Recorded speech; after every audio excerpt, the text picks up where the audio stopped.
Hello and welcome to FLAUNT. Find your sparkle and create a life you love after infidelity or betrayal.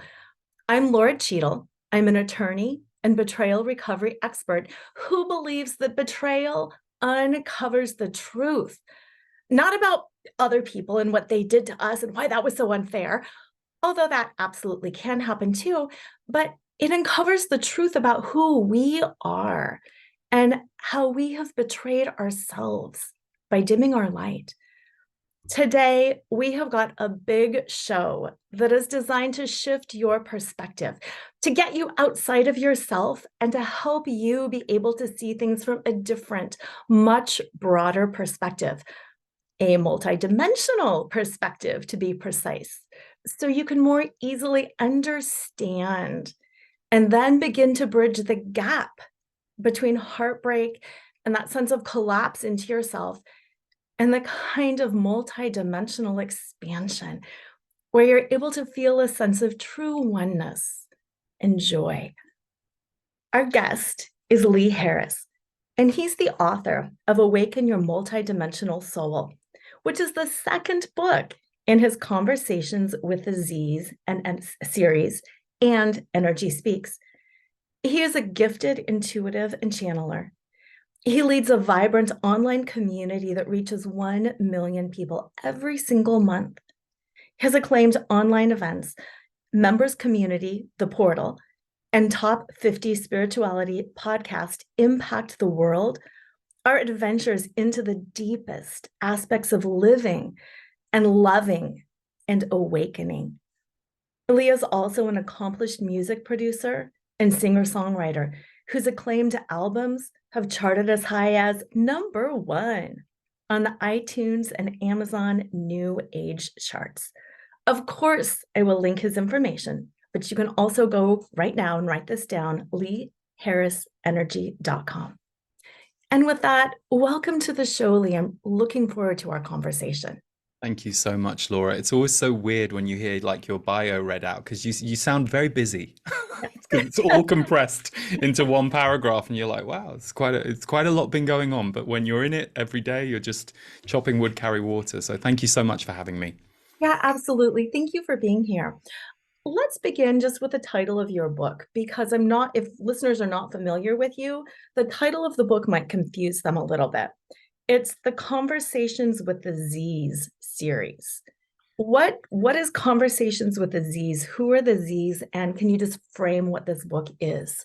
Yes, so the Z's are the guides I have been speaking to and channeling for others since I was 23 years old. I heard them when I was on a tube train, which is the subway, the London Underground. I was going to my job in fundraising at the time, fundraising for Greenpeace, while I was trying to figure my way out to get into the music industry. I just made an album, and all of that was my path, or so I thought. And I was very interested in personal development, spirituality, but I was not at all interested in channeling. And I had been taken to a channeler, but I wasn't skeptical of his information because his information was brilliant and really bang on. But I remember leaving the room and going, well, he was a really nice man. And why did he have to close his eyes and put on a funny voice to give me that information? Surely he could have just done that, because I had been to tarot readers and other intuitives. So channeling to me was just a very new thing. And lo and behold, it happened to me a couple of years later. And for me, the surprise was my guide said, we have been with you all of the time. We've been with you since you were little, but you stopped hearing us when you were 6. It wasn't appropriate for you or your life to have maintained contact with us, and your life wasn't supporting that. So we just sat back and have been with you all of this time, much the same way that they say that we're all working with, whether they're guides or spirits or loved ones who've passed over, that come in to angelically support and nudge us or support us or love us or steer us in a certain direction with quiet messages that we may not realize are coming from the loved one. We think it's our mind, or suddenly we find ourselves looking down a street the way that we've never looked before, and we see the sign we need. They say there are many ways that spirit works with us, but we all do have a guide team or an angelic team that surround us. And they said it was part of my contract to hear mine. And after about 3, 4 years, at the pushing of a friend who I used to help with information from the Z's, and several other friends I had that were spiritual who I would help, she said, "You should do this. You should do this for work. You should offer it to the public." Again, I was very skeptical. I didn't think anyone would come, but it took off like a rocket. And so, one of the great spiritual lessons I've been taught is go where things are working, provided it feels true to you and it lights you up. This other avenue I was trying to make happen the doors weren't opening. And then over on the right, this thing that I never saw coming, never wanted, was a little challenged by.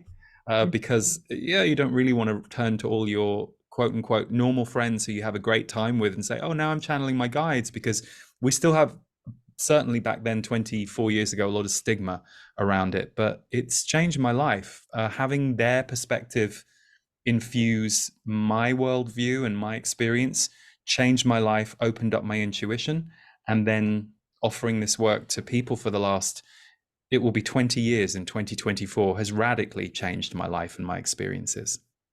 That's amazing. And I appreciate that you used the word perspective and how it has changed your perspective and then therefore your life. And so many of the people listening to this show have first had their perspective changed radically when they found out that a person that they loved or trusted betrayed them, and they're knocked down. And now sometimes the idea of like, okay, great, now I can listen to my guides or spirit or source, and they can change my perspective and lift me back up. But where were they in the first place? Oh, I love that you say that. So I have a course which we open it about once a year. It's called Empaths and Narcissists, and the byline of the course is a power dynamic and how to recover from it. Because I was someone who, even with the spiritual awareness I was tapping into on a human level, my wounds led me into 3 romantic relationships that were quite toxic. Like many toxic relationships, they had great things, they had wonderful things, and they had things that initially were balancing something in me. Otherwise, I wouldn't have walked there. But one of the things I kind of came to realize through my own journey and through working with lots and lots of people who had found themselves in relationships that damaged them at the end or that made them lose their sense of self. My phrase for it, and we can call it whatever we want, is the abandoned self. When we abandon parts of our own confidence or parts of our own strength in order to defer to someone else who might have an agenda that isn't really looking out for our benefit, but because of either our low self-esteem, which I certainly had, or our belief that we should let them have the power and we should go along with it, you find yourself very, very empty at the ends of those relationships. And of course, betrayal is a different form of it. When you think that you and another person are in a loving, conscious agreement with each other about what the two of you are doing, and then all of a sudden, overnight, the rug is pulled. And I'm sure there are similarities in those two, but the reason I call it the abandoned self is what I noticed in myself and many other people was it's almost like I was contracting power to others outside me. So I was attracted to these seemingly powerful people, but I wasn't checking how rounded, grounded, or kind their power was. And it was usually too late by the time I kind of came to learn that they were playing power games with people around them, including me. And what I realized is there were parts of my own power that I either hadn't ever got in touch with, therefore I was attracted to it in them, or I was deferring my power to be with them or think, oh, I should hold myself back. I shouldn't say my truth. I shouldn't. And I would be in toxic relationships, which I was equally creating. And that, of course, you don't feel that at the moment of the pain. At the moment of the shock, the grief, the betrayal, the horror of it, you're just in horror. And I mean, it took me, oh God, a year, and my worst one took me a year and a half to even start to kind of get up off the floor. But what I realized as time went on, when I looked back, when I was no longer in the threat of the relationship and I looked at the way I had played my side of things, I was like, wow, if I had been a little different, that wouldn't have happened to me. And the one gift I do say to anybody, and this relates to anyone who's been betrayed, your intuition and your sense of both yourself and the dynamic between you and another person, whether it's a friend, a family member, a business partner, or a lover, gets very honed when you take off the rose-tinted, hopeful goggles and you really pay attention to what's actually happening. And once you've gone through one or two times where that person and you know they've let you down, they've hurt you, they've betrayed you, you start to smell it in other people, and you learn how to boundary yourself or give less of yourself to that person when they come along. So the lesson can be repetitive, but if you're willing to be aware and awake and lean into the healing of it, you will heal, you will change, and you won't replay that pattern. There's so many things that you said that I would love to branch off of. I will start, though, with when you said it took you a year and a half to start. Thank you for that, because so often those of us who have been betrayed, me, the people that I work with, we have this idea that I should heal. I should be able to fix this. It's been a week, it's been a month, and there's a lot going on inside. Gosh, okay, so like you, there's so many things. What I will say is, here's what I now know about spirituality, having been a student of it for 30 years, well, 31 now, since I was 16, and also having been someone working in this field for 20 years. So I've seen how we as a culture interact with spirituality. Um, Spirituality can be a really safe place to go to when your life isn't working.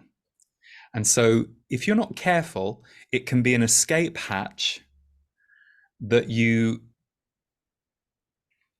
compartmentalize in your life. You go, well, I have an awful day, so I go to spirituality to feel better. But actually, that's not how it's supposed to work. Sure, go to spirituality to feel better, but at a certain point, spirituality says to you, okay, I've taught you everything you have to know about manifesting, affirmations, gratitude, kindness. Now you have to go back into that body of yours and step by step, month by month, year by year, slowly work through the layers of wounding that you're carrying.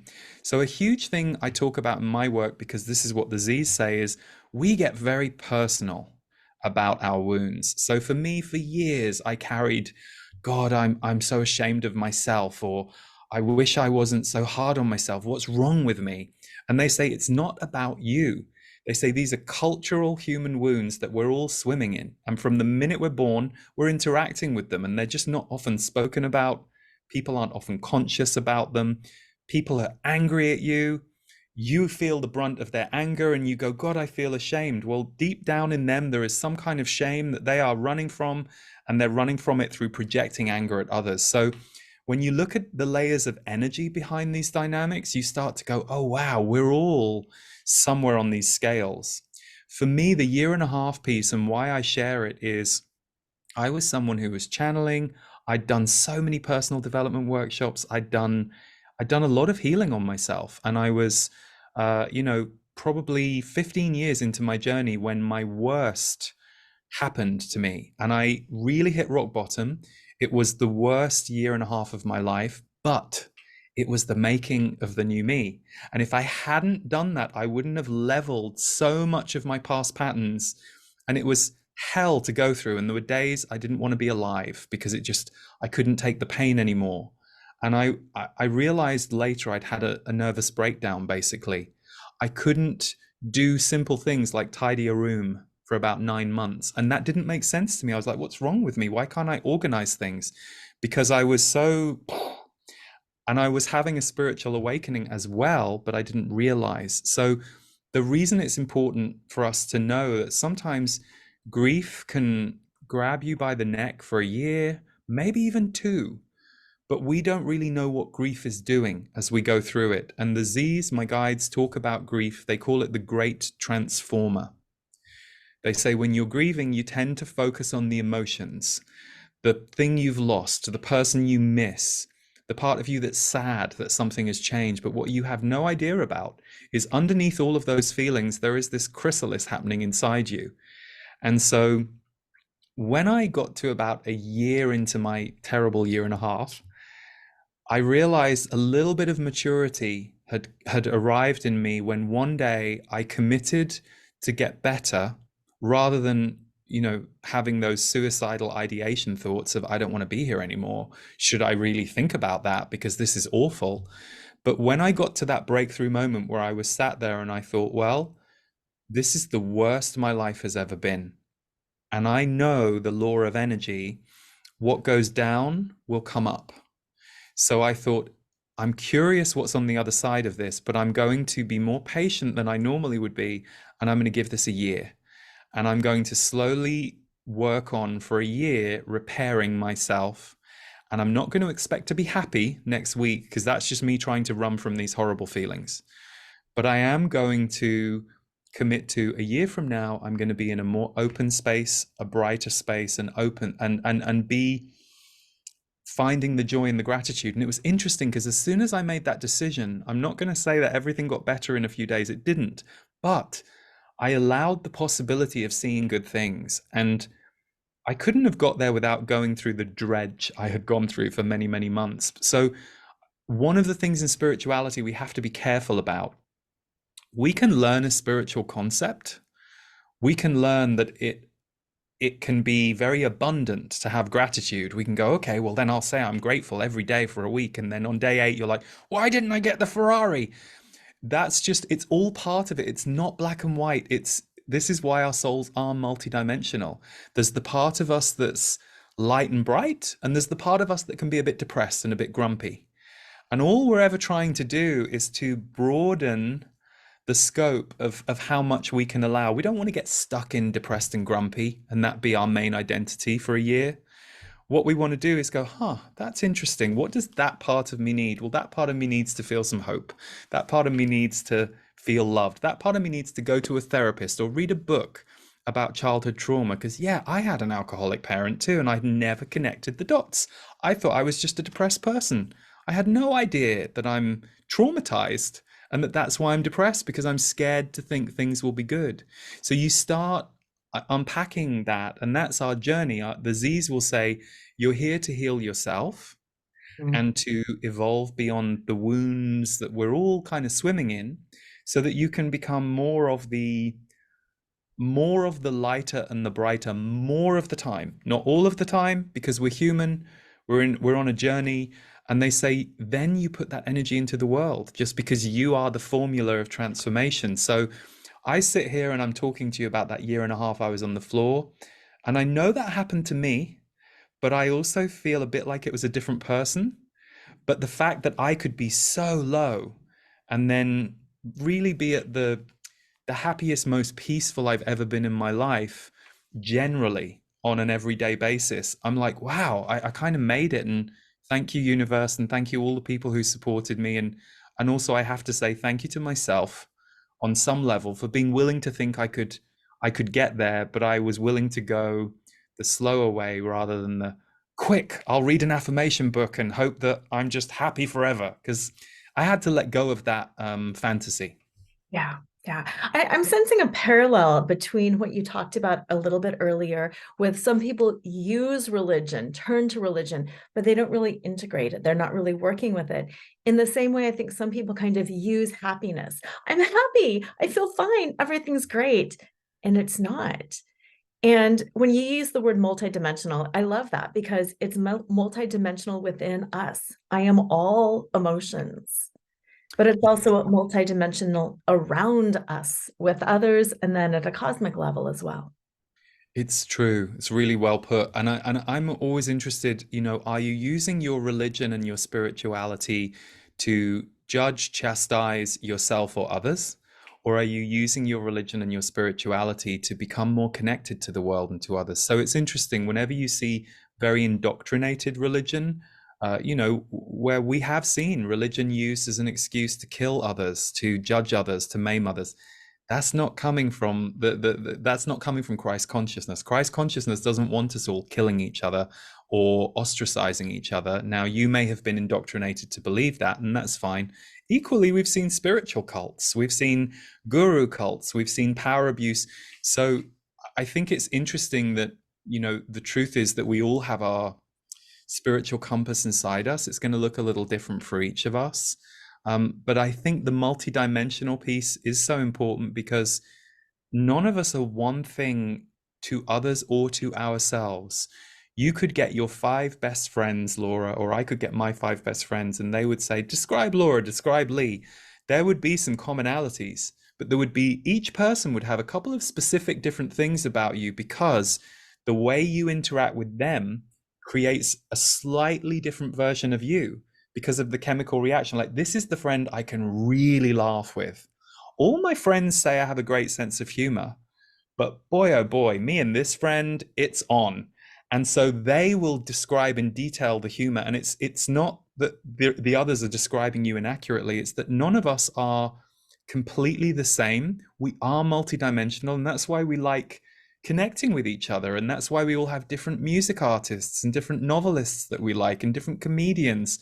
I like a range of all of those things because the range inside me can connect with and resonate with those parts. So I think that's where the black and white thinking, which we see in our culture, and it's very dangerous. It leads to division, it leads to war, it leads to separation. And a lot of that is fed to us from the top down. That's not necessarily our fault. Many of us have been trained that way. We have to break out of that training. And we also have to allow ourselves to be, okay, well, I'll let this feeling I'm having today come and go. Because in the moment you feel depressed, especially if you're a feeling person, God, I used to panic when I felt down. I used to, oh no, and I would believe that was my whole state. That's where I was on the empathic scale before I learned to balance myself more. And now I'm like, oh, okay, I'm feeling a bit down. Okay, well, I'll surrender. And the quicker I go, okay, this feeling will move through me. And is there anything I need to know about it or do about it? Sometimes I investigate. Sometimes I just go, okay, well, I'll just let it ride, or I'll do something else. And it's amazing how we all move every single day. So that to me is why I'm going to hold the book up, because I just got Me my too. copies yesterday. That's to me Ah, why Awaken Your Multidimensional Soul. I really liked that was the title that got extracted for this book, because it really talks to that. yeah, absolutely. And I'm going to hold up book one because I have Ah, that, and I just have a galley of book two. So I don't have, but fantastic. Thank you. yeah, yes, you're welcome. But you talked about Christ consciousness in there. And I'd love to kind of go back to that as well, because when we're being multidimensional, when we're being everything, when we're being all of it all at the same time, that means we have to hold space for the good and the bad, quote unquote. I don't like characterizing things as good and or bad because there's more than that, but just to simplify it, it means we have to hold space for the good and the bad within ourselves, the happy and the sad within ourselves, but then also the good and the bad, the happy and sad within others. And I know that a lot of people listening to this show really struggle with forgiveness, Mm, forgiveness of the people that betrayed them. And there is a tension between hurt people, and I know you hurt me out of your wounding, and I know we are still one, and I am also still in pain, and I choose to have a boundary around you. And it's that push pull. And I'd love to go there a little bit. mm. That's really interesting. It's funny, as you were talking, I just got this image of, when we get hurt by someone else, it's like an arrow that gets shot into our body by them. And the worst hurts are usually the ones that hit a point in us that's already a bit sore, or that has happened before. Not always, sometimes the wound is fresh, but often it's the ones that kind of get you in a spot that's a challenging area for you. And I completely know the part of me that spent a lot of time focusing on the one that shot the arrow, rather than going, how do I pull this out my chest? And how do I let my chest heal? And sometimes it hurts so much, my focus would go, oh God, I can't, and I'd be upset or I'd be angry. I'd be like, how could they? And actually, what the only thing that really worked for me was to go, okay, well, this happened, and I can't go back in time, and I have to forgive myself for being somewhat party to this, even if you go, but I didn't do anything, and fair enough, there are some terrible situations that people find themselves in that do not in any way seem justified at all. But you have to really kind of cycle through all the emotions that come up for you. And it can be great to write it down. That can help you get it out of being this invisible force that's moving through your psyche. Writing down, I'm furious at them, I'm angry at them, I wish I'd never. And you're doing it as an exercise. You're not doing it to send them that letter or anything. You're doing it for you, because what you're doing is reclaiming you. And so long as you've put a boundary there, or you've separated from the person, and you've recognized, okay, for whatever reason, this person is not safe for me, this person is not loving to me and this person are not a good formula for me, you start to recover yourself. And you have to forgive. There's that I like the saying, forgive but don't forget. Yeah. It's not that you have to forgive or condone what the person did necessarily, because you may not, there are terrible things that people do, and you may never go to your grave thinking, oh yeah, what they did was fine. But you do have to unhook yourself from the psychic and emotional relationship with them.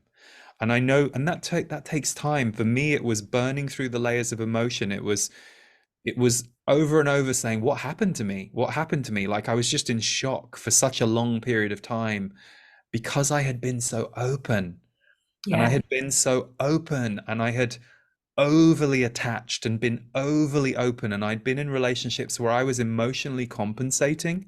So I would choose people who had either emotional disconnects or wounds, or worst case scenario with a couple of them, emotional abusive behavior, verbal abuse. I never had physical abuse to me, but I had a lot of verbal, I had a lot of emotional, I had a lot of being punished for my supposed actions that displeased them, that didn't make any sense to me. So for me, it was it was kind of getting my own body back, and learning not to let someone have dominion over me at that level again. And then really asking myself, why was I doing that?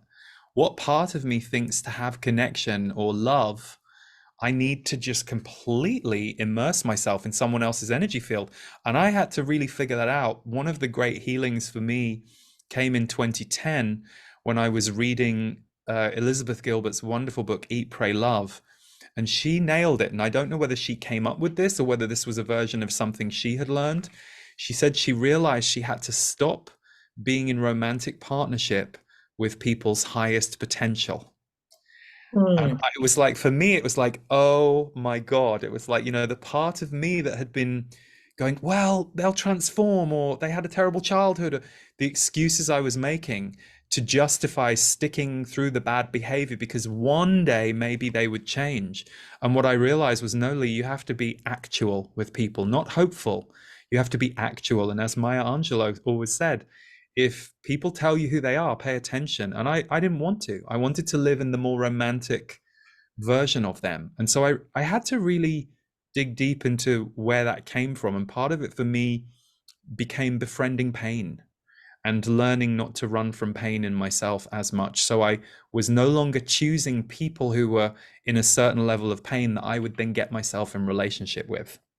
Um, so it's multi-layered and it's complex, but I always remember that being a light bulb moment for me. And I know I've mentioned romantic relationships, but it's the same with a friend, an employer, their bad behavior will grate on you and grate on you until one day you decide, oh, yeah, I don't really have the time to spend in this dynamic because I'm missing something much better, much more connected, much more kind by allowing myself to stay in this. And sometimes you have to go, oh, yeah, this is my childhood. And I've just hired this person, this friend, to play out the dynamic that I had with my mother all these years. That's why we have to do the work of self-awareness as well as the work of spiritual seeking, which is why to me, I always loved spirituality, but I also loved therapeutic work, personal growth, personal development. I needed both to integrate my wider spiritual self and my human self. And again, I think that goes back to the whole multidimensional nature of everything we need to do for ourselves, but we are also here to serve. But to serve in a healthy way is not by being abused. Yeah, yeah. And then it's funny too, because the Z's, my guides, they will say that when you, as I think I said earlier, when you clean these things up in yourself, you clean up the energy template of that on the planet. And I'm quite struck by, in the last 7 years, we have seen this enormous rise of awareness around racial prejudice and mistreatment and imbalance. And I'm not saying it wasn't already there, it was, but I feel like culturally the conversation has become a bit more aware for everybody. We've had the Me Too movement and the abuse of women and the misogyny that has been allowed to just be in the culture quietly and insidiously and sometimes very overtly. And I mean, we could now go round the list. I mean, we could pick all of the groups who have had to be marginalized or abused.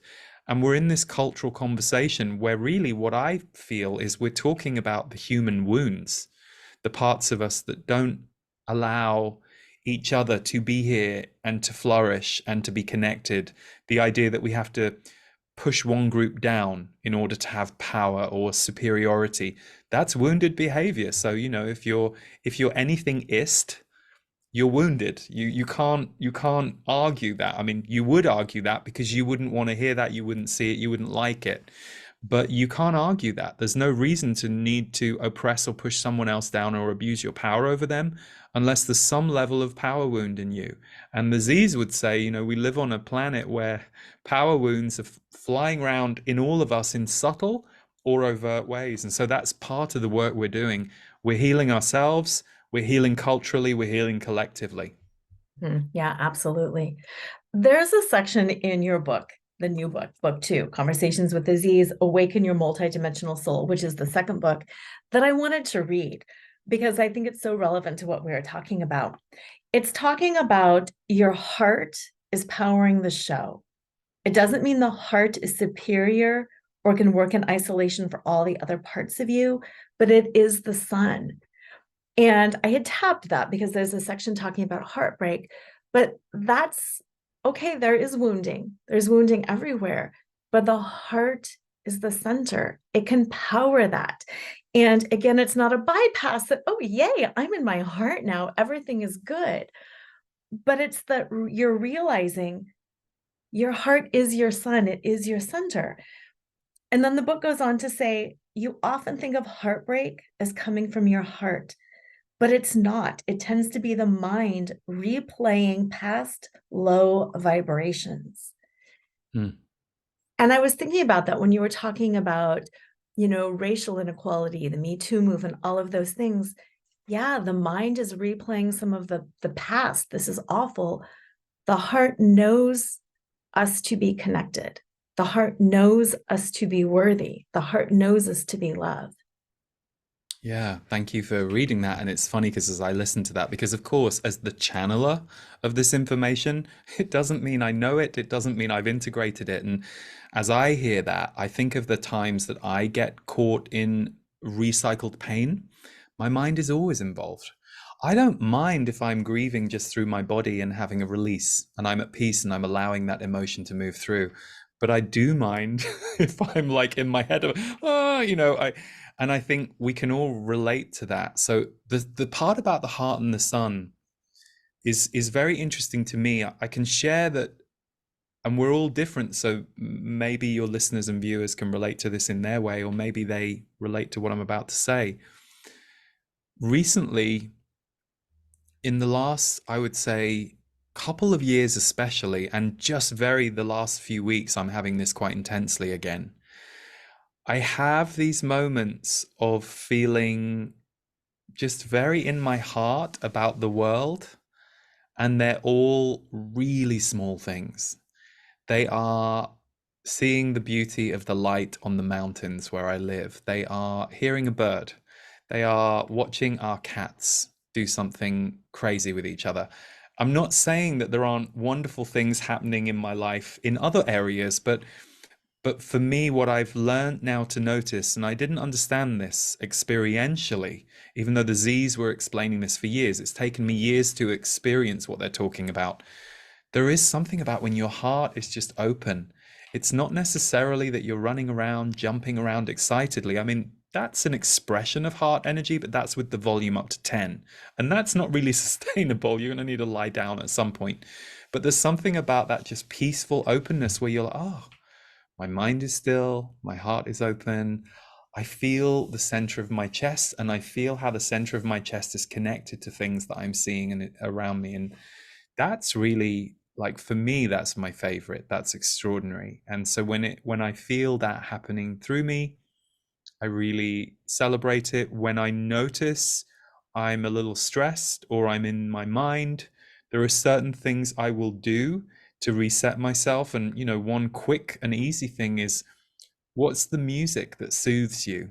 What's the calming music, or the voice, the singer that always, that's a really quick and easy, okay, I'm just going to put that vibration in the room so it can start to dilute some of this that I might be feeling. So that's what came to me when I heard what you were reading back from the what the Z's had said in that part of the book. And I love that you mentioned your cats, because whenever I see my cats grooming each other, Yeah. oh, my heart just blossoms. I don't know why I love that so much. But you're right, it's the small things. It's beautiful. And cats are such, I mean, all pets and animals are such vibrational animals, but yeah, yeah. Yeah. It seems to me that there is almost an aspect of letting yourself open, letting yourself appreciate, and breaking out of the story and allowing what is to be. Yeah. Yeah, that's it. It's funny, and I love what you're throwing at me, because every time you throw something at me, something pings in my head. So thank you. I there's something I want to say, which is I had several people in my life who were either spiritually, uh, I don't want to say superior, because I don't think they were thinking they were superior when they were giving this advice, but spiritually superior or therapeutically bossy about where they thought I should be on my journey. And I had a few people a couple of times say, you need to drop that story. And I remember being a bit jarred at the time. And it's fine if you don't want to hear someone's story, or you can't connect to or relate to that level of feeling. But what I learned was, no, sometimes my story, I had to work out, are they right? Or are they just not comfortable with the fact that I'm sharing that I have some grief right now? So for me, I had to find my balance point between, the story won't just go away because I tell it to.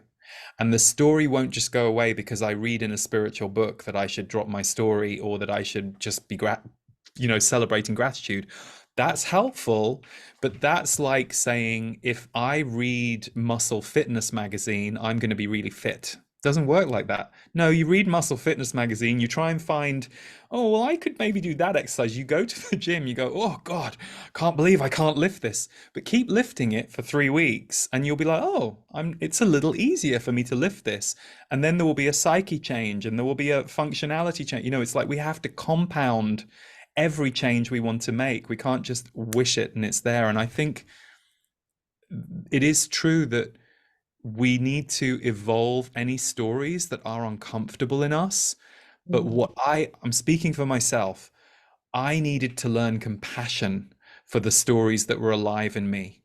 Because if I went at them too aggressively, or if I had people in my life that I had believed who was like, oh, you should be over that, I wasn't going to get over it. That wasn't going to work for me. For me, I knew they were right, but I couldn't just click my fingers and not have this thing moving through my body and my mind. I needed to, whenever it got hold of me, I needed to try different things, get a new level of awareness on it. And I think that's true for most of us. I can't speak for everyone. So I think the way I see it is, we let go of stories because and when we evolve new ones. So you can sit in your house and go, oh, I'm not ready for a relationship because I need to heal all my wounds. And I would say, no, You're going to heal wounds. In a relationship, wounds are going to come up, wounds are going to heal. Don't sit in your house for 3 years thinking you've got to clear yourself of all your wounds, because that's the slow path. Say to yourself, okay, I've got some relationship wounds. Welcome to humanity. And I'm going to be willing to find someone where I can be honest about that.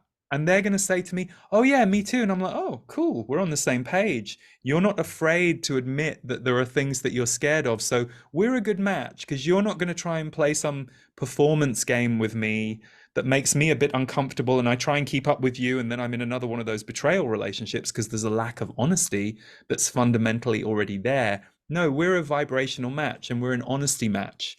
The Z's always say that compatibility is the most important thing for connection. We often talk about, oh, I'm so in love with them. And they're like, great.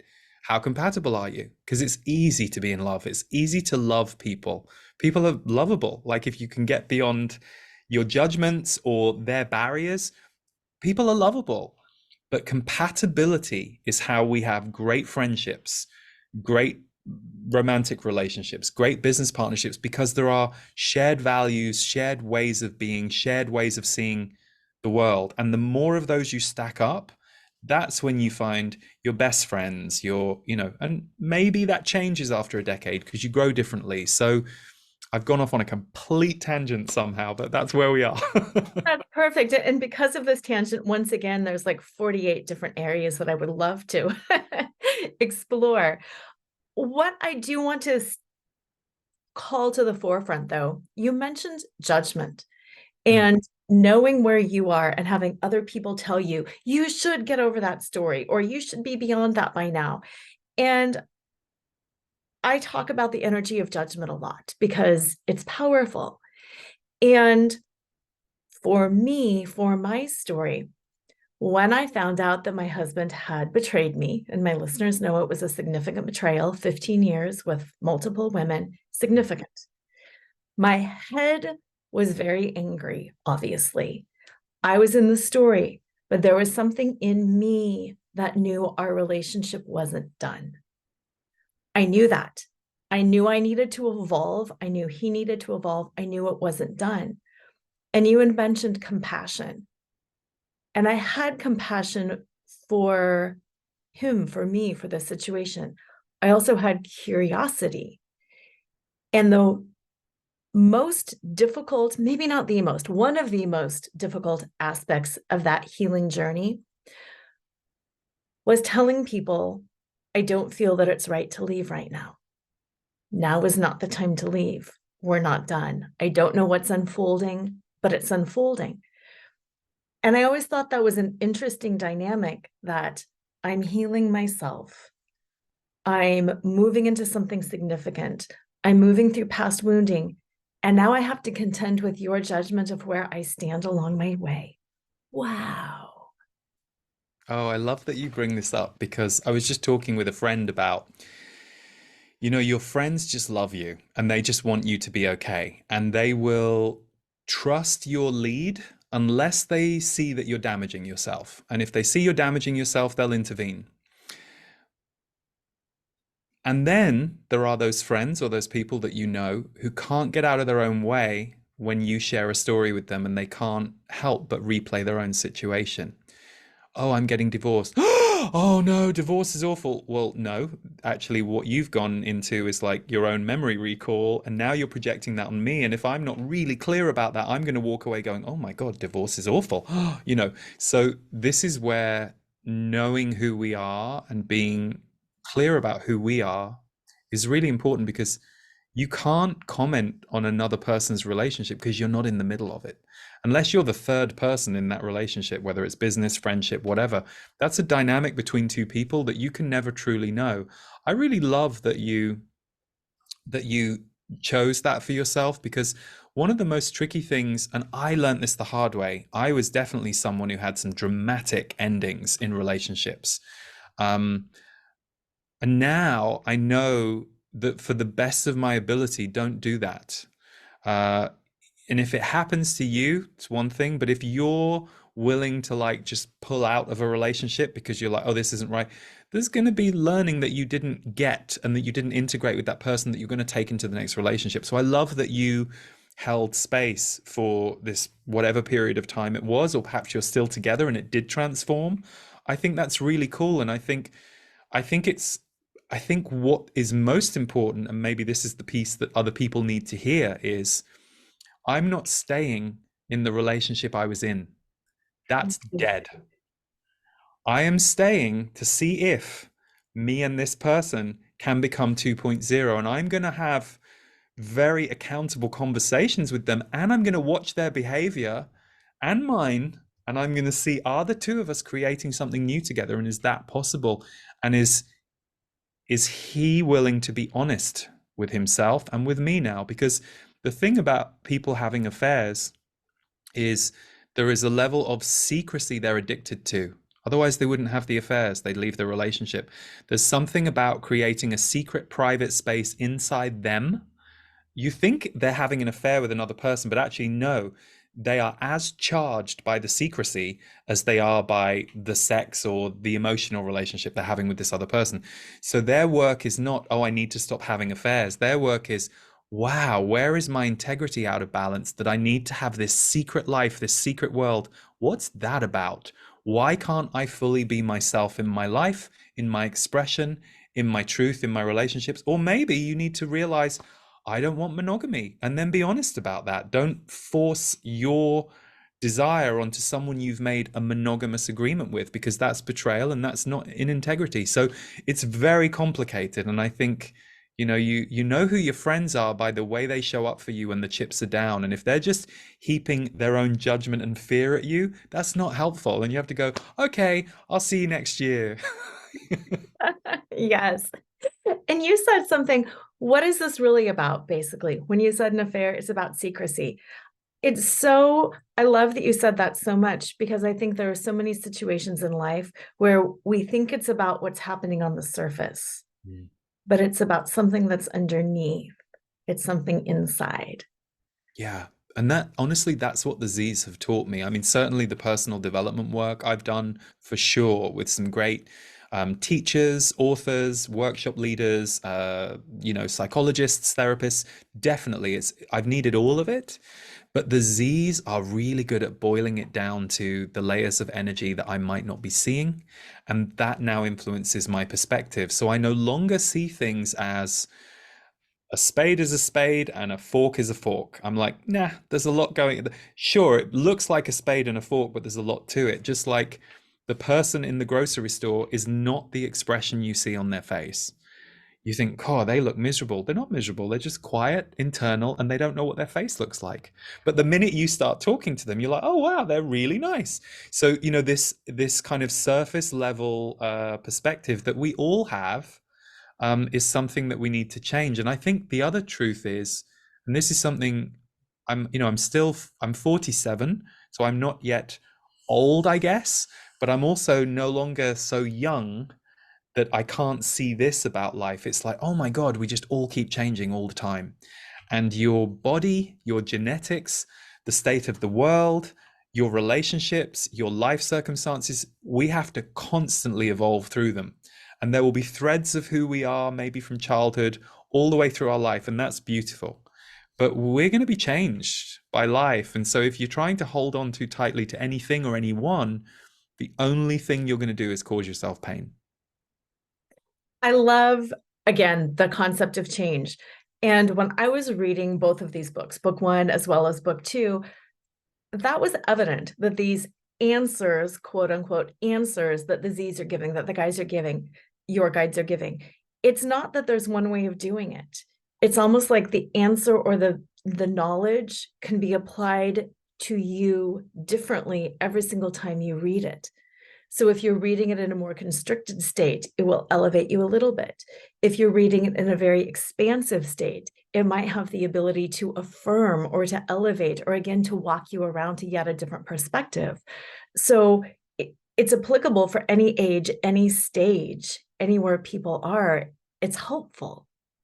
That's so True, because one of the things they say, and I've heard them say this for years in recordings and in the books, and I know it's true because I've experienced it, and so have the people who gather around the work. And this is true of anything I think that's coming through a more spiritual lens, any teaching, any voice, anything, is it will meet you where you are. And if you go back to it a week later, the reaction it caused in you will no longer be in you, and you'll get a different layer. And they've always said that. They've said, if anything that we say gets you a little hot under the collar, revisit it a few days later and you'll be surprised because you're burning through some layers of rigidly held belief. Or because if you just read it and went, well, I don't believe that, it wouldn't affect you. But if you read it and you go, oh my God, there's something burning, there's something moving. And so they say, come back and see how it affects you next time. And I've directly experienced that. And I know many people in my community have. So yeah. Yeah, because I feel like both book one and book two are things that you could go back to. You talk about your year and a half on the floor. Listeners, if you're in a year and a half on the floor, I don't know, wherever you're at on your journey, these are things that you can go back to and just take those little nuggets. It's not that you have to read it from point A to point B, outline it and memorize it and follow the steps. It's that, oh, there's a little nugget here, and that shifted something. Oh, wow, now I understand it's in the past, it's in my head, and my heart is moving forward. I love that. And it's funny. Here's how I understand the work I do with disease. Yes, they give a lot of really interesting information, and that information might help fill in a piece for you in your journey of collecting information about the world or a new perspective. It might give you a light bulb moment, and that's all great. And that's its own thing. But the thing I really understand it's doing is it's intuitively opening you. Because when you engage with that vibration, you're basically listening to it from the highest part of yourself that day. Even if the highest part of yourself that day is not great, you're depressed, you've eaten too many donuts, you've got to stop watching Netflix. So you're like, oh God, I'll read this book because I need to somehow change my pattern. It will still be that you meet it in the highest vibrational part of yourself. And the more we engage with that part of ourself, the more we kind of drag the lower parts up, like the lower parts get less low slowly over time. So yeah, I agree with what you said about that. And I think one of the things I've heard from people, which makes me happy, and why I think I'm a channeler at this time and why I'm doing it, is because my own intuition has developed and grown, and my own wider seeing of the world has developed and grown through this material. And I know that vibrationally, that's what happens for many people when they're exposed to channeling. So yes, you do not need to agree with everything, understand everything, make notes, because this is not a black and white learning. This is a multidimensional learning. And so I know for some people, they'll read it and go, well, I don't even know what this is. It doesn't make any sense to me. Then it isn't for you. But for those who don't have that experience, it's like doorways in themselves can open, whether it's me and the Z's, whether it's Esther Hicks, whether it's, your wise friend down the street who just dispenses life wisdom that makes you see a different thing, that brilliant Uber driver who blows your mind with their kindness and their brilliance on that day that you get in the car and you're a bit sorry for yourself, and then the universe goes, here's a little angel, and you're like, oh yeah, they're everywhere, and I will be the angel for someone else on another day. But thank you, Uber driver, your light reconnected me, and I needed that today. And I love that about life. And that's what I think also about like your empaths and narcissist course. And you've got another course coming up that I'd like to close with, but it's not about identifying he or she is a narcissist, I am an empath, they did this. It's an energetic shift in understanding. Thank And you for saying that. Yeah, I knew this is the tricky thing about anything you put out into the world. I knew when I put that course out in 2018, and this was before it became as big in the cultural conversation as it is now. I knew the risk was the labels, but I also knew that my course was for people who perhaps identified more as empaths, because that's the world I've come from and they're the people I know better. So perhaps a psychologist might be better at talking about narcissists and not from the empath slant. So, but the reason it's so important what you just said is it's very easy and lazy to slap the label of narcissist on that friend that just annoyed you. And we're often quick to do that on that friend that just annoyed us. And we're not as quick to recognize the areas in our life. Like I had to take an inventory of the friends I was more narcissistic with. It didn't mean I was behaving in damaging narcissistic ways to them, but perhaps I'd got drained in my narcissistic relationships. Then I'd have these giving, loving friend or two that I would go to fill myself back up. And they were willing to do it. And I was doing that for other friends, but it was like, oh, look at I'm imbalancing myself over here. And then luckily I've got this angel who's filling me up over here, but that's not great for them. So narcissism has a whole spectrum within it, and so does empathy. And I've met empaths who fiercely want to protect that they're empaths, and I'm like, we're all empathic. Don't box yourself in just being an empath, because that's actually quite a fixed reality. And yes, there are actual textbook narcissists who are very much wired that way, and they can be on the extremes of being sociopathic, but imbalanced relationship dynamics is also part of the immaturity that we're in as a world. We're not taught what is a balanced relationship. We're taught how to behave. Very few of us were taught how to pay attention to the energy in a relationship and understand what was going on. So many of us had to turn to spirituality, personal growth to go and fill in that gap that we weren't given in our education system, where we were given rules. The problem with rules is different rules work for different people. So it's not one size fits all. So I love that you bring up that none of us are just an empath, just a narcissist. And it's a very trendy thing right now to go, oh, there's such a narcissist. And it's like, the way you just rolled your eyes tells me you're not immune from that either. And yeah, maybe they didn't behave well, but how about telling them that? And them going, oh, sorry. And then you transform that. You don't put them in a box. And this is why communication and transformation is so important, apart from in those cases where you've got someone who is a real textbook narcissist, sociopath, who isn't going to be able to change or very easily, or you're not the person to facilitate that job. And then you need to kind of get yourself away and recover and figure out what was it that you were attracted to in the first place. And one of the things I talk about in the conclusion of the course is usually a good narcissist has a lot of charisma and a lot of power. And many times we can be attracted to their charisma and power as we go in, but usually by the time we leave, we have become devoid of our own charisma, our own sparkle, our own light, our own power. And it's interesting to watch that. There are certain people we have in the public eye who we all know are very narcissistic. And you look at their wives or their partners and you see their light fade over 10 years and you're like, oh, she looked really light 15 years ago. Now she looks drained and like she's been vampired. So the question I ask in the course is, will you reclaim your own charisma and power for yourself without hiring it out to someone who might be using charisma and power over others? And there's often this attraction that it took me a while to work out, but yeah, we'll let them have all the power, or we'll give them our charisma, or we'll dim our charisma or our power if they are threatened by the competition that ours might give. So it's a very interesting journey that you take yourself on when you get into those kinds of relationships. That is interesting. And I'm going to have to think about that because there's a lot there. You also have another course coming up soon called Soul Magic. And I'd love to end with having you talk a little bit about that and let listeners know where they can learn more about that, buy your book, learn about the portal, all of your wonderful work. Oh, great. Thank you. Well, so I started doing these annual retreats in first Hawaii and then Costa Rica called Soul Magic.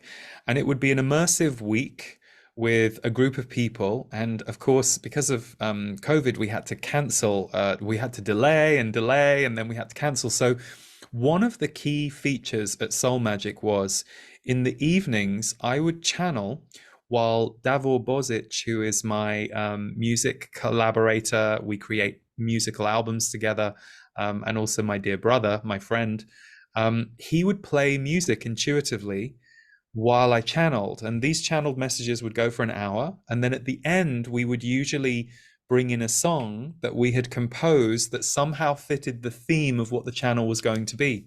So Soul Magic in June is an online version of that experience. Devor and I came together over here in the other side of my studio where I'm recording this right now, and we filmed an experience of the Z's walking you through becoming the new human soul. Like, who are we becoming? And how do we become that? So it looks at relationships, magnetism and abundance, boundaries. How are we becoming those next versions of ourselves? So each 70-minute sequence will take you on a journey deeply inside yourself. So the end effect is you get transformed, you get uplifted, and you understand how to see things in your life so that you can create that transformation. And we've got lots of lovely bonuses within the course, including a live concert with Deva Premal and Miten, who are just dear hearts to me, and their music is music that I have loved for many, many years, and I'm happy to know them and for them to have said yes and come and be part of this. So yeah, Soul Magic will be happening in mid-June. I forget the date exactly, but I want to say it starts around June 14th. But you can find it at my website, leeharrisenergy.com. And then you mentioned the portal. That's my monthly members community where every month I do a deep dive live broadcast for my members with the Z's. And it gives me a chance to really go in depth on what's happening on the planet, what's coming up for you. And alongside that, I bring a wealth of tools, offerings every single month, including a guest teacher. So people like Deborah Pramal and Miten, David G. We've had so many people. Yeah, I mean, I can't even list the people, but there's this whole library of content in there. So it's a bit like a Netflix for your spiritual and your human self, to uplift you, to educate you, to support you. And that is celebrating its 10-year anniversary this month. I can't believe it. We've been running the portal since May of 2013. Wow, congratulations. That's pretty exciting. Thank you. I'm grateful.